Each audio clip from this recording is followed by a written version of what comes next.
झालेली आहे. एकनाथ शिंदेवर जरांगे पाटलांनी आरोप लावलेले. काय असतं, आज मी स्वतः पाहिलं की जो माणूस स्वतःच्या बापाला बाप म्हणत नाही किंवा बापालाच मानत नाही, तो समाजाला आणि नेत्याला काय मानल? जो अतिशय स्वार्थी असणारा, फक्त पैसा आणि गळगंज माया कमवण्यामध्ये मशगूल असणारा भिकारचोट विचाराचा माणूस, म्हणजे ज्या एकनाथ शिंदेने याला 3 वर्षामध्ये पाळलं आणि जिथं भुंकायचं सांगितलं तिथं भुंकण्याचं काम यांनी केलं, त्याच एकनाथ शिंदेवर आज कुठेतरी भुंकण्याला सुरुवात केली. आणि याच्यामध्ये तथ्य असं आहे की गेल्या अनेक 2-3 वर्षापासून आम्ही सातत्यानं सांगतो की एकनाथ शिंदे यांनी ओबीसीचं वाटोळं केलंय, बोगस नोंदीमार्फत कुणबी प्रमाणपत्र वाटायला लावलेत, अधिकाऱ्यांना प्रेशर केलंय. आम्ही सातत्यानं सांगत आलो की एकनाथ शिंदेनी गद्दारीचा, मी स्वतः म्हणायचो की एकनाथ शिंदेनी शिवसेना सोडल्यामुळे गद्दारीचा ठसा लागलाय. तो ठसा पुसवण्यासाठी त्यांनी मराठा समाज जवळ करण्यासाठी, मराठ्यांना खुश करण्यासाठी हे केलेलं षडयंत्र मी वेळोवेळी सांगत होतो. आज त्याच्यावर शिक्कामोर्तब झालंय. स्वतः जरांगेने सांगितलंय की एकनाथ शिंदेची त्यांची मिली बघत होती. ते स्वतः म्हटला की 3 वर्षात एकनाथ शिंदे यांच्या विरोधात मी कधी बोललो नाही. त्यांचे मंत्री असतील, अनेक वेळा भेटले, अनेक वेळा सहकार्य केले, सगळ्या गोष्टी त्यांनी बोलून दाखवल्या आणि त्यातूनच ते सिद्ध होतं की एकनाथ शिंदेनी याला मदत केली. परंतु सत्य हे कधी लपत नसतं. एकनाथ शिंदेनी मदत करूया, एखाद्या राष्ट्रपतींनी मदत करूया, परंतु न्याय सगळ्यांना मिळत असतो. खोटे प्रमाणपत्र वाटप करून तुम्ही खरं तर समाजाची दिशाभूल केली. त्यामुळे समाजाने ह्या बेकार चोटाला बुटाराने हल्लं पाहिजे. आणि विशेषतः आता काय करायला लागलं, त्यांचे जे अभ्यासक लोक आहेत यांना सुद्धा ट्रोल करण्याचा यांनी प्रयत्न सुरू केलाय. म्हणजे अभ्यासक लोकांना सुद्धा टार्गेट करायचं. अभ्यासक लोकांनी त्यावेळी ज्या आंदोलनाच्या वेळी सुद्धा सांगितलं होतं, सुरुवातीच्या वाशीला गेले त्यावेळी सांगितलं होतं सगळ्या सोयऱ्यांचा अध्यादेश काढता येणार नाही, परंतु गडी पैसे घेतले की पळून येतो. ज्या वेळी आपल्याला काहीतरी मिळेल त्यावेळी पळून येतो. कुठं आता भुमरे असेल, भुमरे मामा तुम्ही 6 नंबरला होतात, मी तुम्हाला निवडून आणलं, म्हणजे किती नौटंकी. म्हणजे 6 नंबरला याच्या जीवावर कोणी निवडून आलं नाही, परंतु भुमरे मामा 6 नंबरला होते. परंतु भुमरे मामाच्या विरोधात एक मायक्रो समाजातला, इतर मागासवर्गीय समाजातला माणूस निवडणूक लढवत होता, म्हणून भुमरेला यांनी ताकद देण्याचं काम केलं. त्याचं त्यांनी श्रेय घेतलं नाही पाहिजे. आणि कुठतरी प्रत्येक ठिकाणी जातीवाद यांनी केलाय, बाकी काय नाही. जर दुसऱ्या समाजातला असला तर त्याला पूर्ण, ते कुठल्या समाजातला असला, शिंदे सेनेचा जरी असला तर त्यांनी विरोध केला असता. उदाहरणार्थ संदीपा चंद्रकांत खैरे जर शिंदे सेनेकडून उभा असते तरी ह्या भिकार चोटाने त्यांना विरोध करण्याचं काम केलं असतं. परंतु विशेषतः भुमरे हे पैशाच्या मस्तीच्या जीवावर निवडून आले, हे काही या जरांगेच्या आशीर्वादाने निवडून आलेले नाहीत. आणि जरांगे फक्त स्वतः कुठलंही श्रेय घेण्याचं, जो जरांगे आज बोलतोय खासदार आम्ही निवडून आणले, खासदारकीच्या टायमिंगला तो त्यांच्या सोबत होता, पण विधानसभेला महायुती सोबत नव्हता, महायुतीच्या विरोधात मतदान करा म्हणून सांगत होता, मराठ्यांना फसवलंय म्हणत होता. मग त्यावेळी तेव्हा भाजपा आणि महायुती सत्तेत कशी गेली? परंतु याला ज्या लोकांनी, ओबीसीनी भाजपला असेल महायुतीला सत्तेत नेऊन बसवलं, पण याचं क्रेडिट फक्त जरांगे घ्यायला, याचं चूक फक्त राज्य सरकारमधल्या प्रतिनिधींची आहे. राज्य सरकारमधले अनेक मंत्री जरांगेला येऊन वेळोवेळी भेटताय, अनेक वेळा त्याला रसद देण्याचं काम करताय, ताकद देण्याचं म्हणजे मेलेल्या माणसाला जाग करण्याचं काम करताय.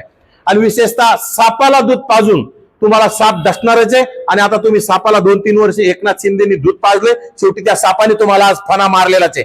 त्यामुळं त्या बेकार चोटाच्या नादी लागून तुम्ही वेगवेगळ्या जातींना अंगावर घेऊन तुमचं वाटोळं करून घ्यायला तुम्ही नादी लागू नका. त्यामुळे एकनाथ शिंदे असतील, देवेंद्र फडणवीस असतील किंवा सुनेत्राताई पवार असतील, यांनी याच्या नादी लागून जे तुम्हाला न्याय प्रक्रियेतून ज्या गोष्टी टिकू शकतील अशा दिल्या त्याला काही हरकत नाही.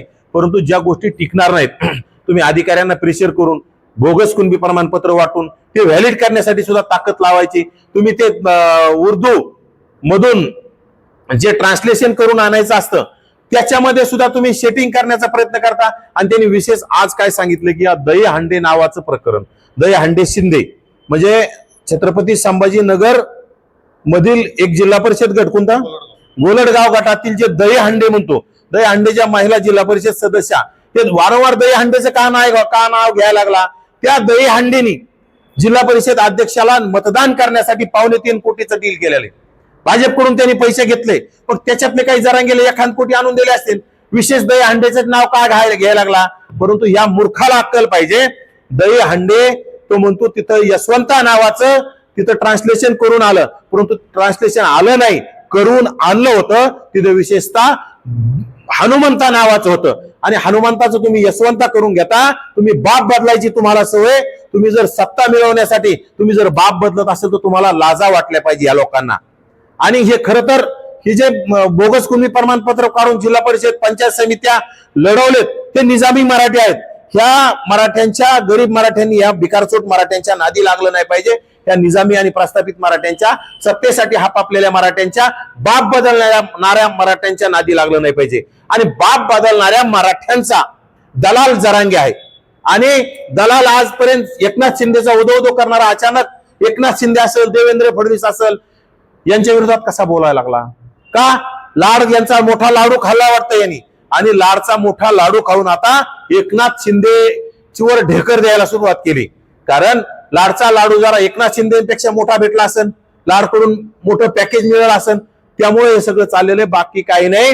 येणाऱ्या काळात पूर्ण सगळेची सगळे बोगस काढलेले कुणबी प्रमाणपत्र रद्द झालेले तुम्हाला पाहायला मिळतील.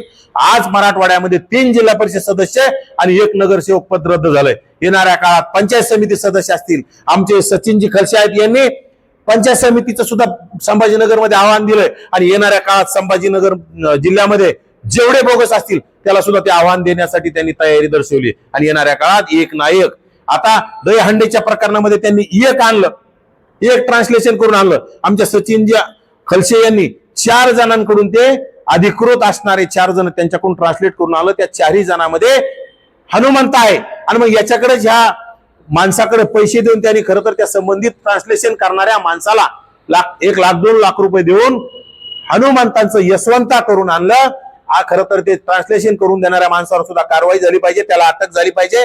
आणि विशेषतः राज्यामध्ये बोगस नोंदी मार्फत कुणबी प्रमाणपत्र वाटप करणारे जे अधिकारी यांच्यावर कारवाया झाल्या पाहिजे, याची श्वेतपत्रिका निघली पाहिजे. आणि या लोकांना जर कठोर कारवाई झाली तर येणाऱ्या काळात बोगस नोंदी मार्फत कुणबी प्रमाणपत्र वाटप करण्यासाठी आळा बसल. आणि विशेषतः यामध्ये मराठा ओबीसी वाद वाढतोय. कारण बोगस कुणबी प्रमाणपत्र वाटून कुठेतरी तुम्ही आज जिल्हा परिषद पंचायत समिती नगरपालिका महानगरपालिका लढताय, परंतु ते ज्यावेळेस टिकवण्यासाठी ओबीसीना तुमच्यासाठी तुमच्या विरोधात झुंजावं लागतं ते बोगस हे सिद्ध करण्यासाठी. आणि तुम्हाला बोगस असून ओरिजिनल दाखवण्यासाठी झुंजावं लागतं. त्या जरांगेचं त्याच्यामध्ये काही चाललं नाही, परंतु या दोन्ही समाजामध्ये तेढ निर्माण होतंय. यासाठी काढणाऱ्यांनी सुद्धा बोगस काढण्याच्या नादी पडून लागू नये, त्या भिकारचोट जरांगेच्या नादी लागू नये. जरांगेचं आंदोलन सपशेल फसलेलं आहे. जरांगेने आंदोलनातून करोडो रुपयाची माया जमवली आहे. ज्या भुमरे मामा म्हणून भुमरे मामाकडून सुद्धा करोडो रुपये गोळा केले. शेवटी भुमरे मामांच्या वाईन शॉपची दारू सुद्धा फुकटची पित असन हा भिकारचोट, बाकी काही नाही. यापुढे येणाऱ्या काळात जरांगेचं अस्तित्व संपलेलं असन. त्यांच्या अभ्यासक लोकांनी वेळोवेळी सांगून सुद्धा मीच खरं आहे, मला जे कळतं ते तुम्हाला काही कळत नाही असं त्यांच्यावर दाब टाकून त्यांना शांत बसण्याचं काम जरांगेने केलंय. परंतु अभ्यासक वेळोवेळी सांगत होतं की हे बसत नाही. कुणबी प्रमाणपत्र असतील किंवा सगळ्या सोयऱ्यांचा आदेश असेल, त्या दोन्ही गोष्टींना अभ्यासकांचा विरोध होता. परंतु हे महाराष्ट्रात मराठा समाजाने याला देव करून ठेवलं होतं पागलला. आणि आता येणाऱ्या काळात याचा सगळा भांडा फुटलेला तुम्हाला पाहायला मिळेल. अधिकाऱ्यावर तुम्ही आता रोष व्यक्त केला, जे कुणबी बोगस होते त्यांच्यासाठी तुम्ही काही न्यायालयाला लढाई म्हणा किंवा अशा लोकांवर ठेवण्यासाठी काय करणार?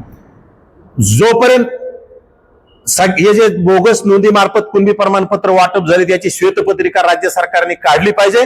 आणि जे अधिकारी आहेत ज्यांनी बोगस नोंदी मार्फत कुणबी प्रमाणपत्र वाटप केलेत, त्या अधिकाऱ्यावर कारवाई होत नाही. त्यासाठी आम्ही येणाऱ्या काळात मंत्रालयासमोर जाऊन बसणार आहोत.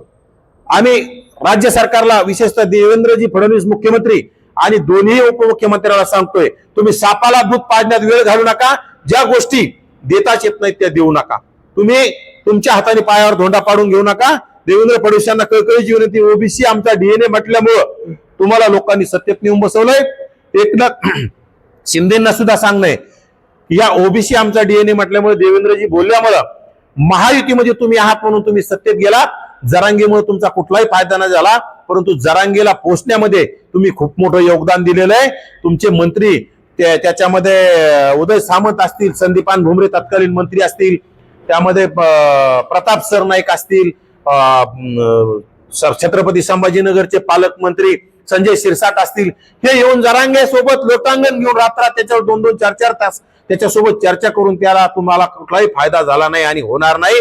शेवटी तुम्ही सापाला दूध पाजलं, तो साप आज तुमच्यावर फणा काढून तुमच्यावर फणा त्यांनी मारलेला आहे.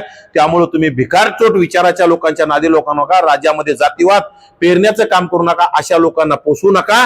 राज्यामध्ये शिव फुले शाहू आंबेडकरांचा महाराष्ट्र होता आणि राहायला पाहिजे, यासाठी तुम्ही कुठेतरी विचार करून पाऊल टाकणं गरजेचं आहे.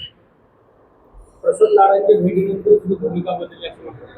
नक्कीच प्रसाद लाडांचा मोठा लाडू जरांगेला मिळालाय. खरं तर दलाल असणारा प्रसाद लाड, झाडू पोचा करणारा प्रसाद लाड, हजारो कोटीचे टेंडर, नोकर भरती, खाजगी भरती मधले टेंडर खिशात घालणारा प्रसाद लाड, याला करोडो रुपयांची माया कमवल्याच्या नंतर कुठतरी आपलं नाव मोठं करण्यासाठी ह्या भिकारचोट मन्याला नादी लागून कुठतरी ह्या मन्याच्या खिशात मोठा लाडू टाकला आणि त्यामुळेच कुठतरी आता ज्या एकनाथ शिंदेनी त्या मन्याला 2-3 वर्षापासून पोहोचलो त्यांच्यावर तो आता गर्व ओकायला लागला. कारण की हा मन्या बापाचाच झाला नाही. त्यांनी स्वतःच मान्य केलं, मी बापालाच विचारत नाही, बापालाच मानत नाही. मग हा समाजाला आणि एकनाथ शिंदेला काय मानणार आहे? म्हणजे याच्या रक्तातच गद्दारी आहे. जो बापाचा होऊ शकला नाही तो तुमचा काय होणार आहे? त्यामुळे अशा लोकांपासून हे लोकांनी, राजसत्तेतील लोकांनी सावध झालं पाहिजे. थोडक्यात की त्यांच्या प्रमाणपत्राविषयी आज म्हणून जरांगेंनी पत्रकार परिषदेत त्यांनी सांगितलं की ते सत्य प्रमाणपत्र असून राजकीय हव्यासापोटी हेवेदेवापोटी ते रद्द करण्यात आले. त्याच्यावर तुमचं काय? खरं तर जरांगेला अभ्यास असला पाहिजे. त्यामध्ये जात पडताळणी समिती असते, सर्व कागदपत्र त्याच्यामध्ये तपासले जातात, त्याच्यामध्ये खरं काय खोटं काय पाहिलं जातं आणि सगळं तपासल्याच्या नंतर पुढे निकाल जाते. आज राजसत्तेच्या विरोधात ओबीसीचं सगळं वाटोळं झालंय. ओबीसीच्या बाजूने कोण निकाल देईल? परंतु खऱ्याचा निकाल द्यावाच लागतो. सत्तेत असो किंवा नसो, गरीब असो किंवा मोठा असो, ते सत्य तुम्हाला तिथं न्याय विभागामध्ये जात पडताळणी समितीकडे ते सत्य असतं. आणि आज जात पडताळणी समितीकडे निकाल लागले, उद्या न्यायालयात सुद्धा हे सगळे असे निकाल लागल्याचे ना. राज्यातील सर्वची सर्व माझ्या मते 90 ते 95% बोगस नोंदीमार्फत वाटप झालेले कुणबी प्रमाणपत्र रद्द झालेले मिळतील. फक्त माझी राज्यातील तमाम ओबीसी बांधवांना कळकळीची विनंती, तुमच्या ग्रामपंचायतच्या हद्दीमध्ये असे काही प्रकार झाले असेल तर तुम्ही सुद्धा जात पडताळणी समितीकडे अपील करा. पंचायत समिती, जिल्हा परिषद, नगरपालिका, महानगरपालिका हद्दीमध्ये असे काही प्रकार झालेत तर प्रत्येकाने आपली जबाबदारी म्हणून त्या आव्हान देणं गरजेचं आहे. तुम्ही जर घरात बसतान कोणीतरी दुसरा येऊन आव्हान देईन असं चालणार नाही. प्रत्येक प्रमाणपत्र रद्द झाले, कारण की मराठवाड्यात कुणबीच नाही, हे सगळे बोगस कुणबी आहेत. परंतु कुठतरी आंदोलनाचं प्रेशर आणि कुठतरी जरांगेला खुश ठेवून आपली सत्ता टिकवण्यासाठी ह्या राजसत्तेतील लोकांनी केलेला हा कुठतरी खटाटोप आहे. परंतु येणाऱ्या काळात तो डाव सर्व ओबीसी बांधवांनी हाणून पाडला पाहिजे. हाणून पाडायला सुरुवात झाली.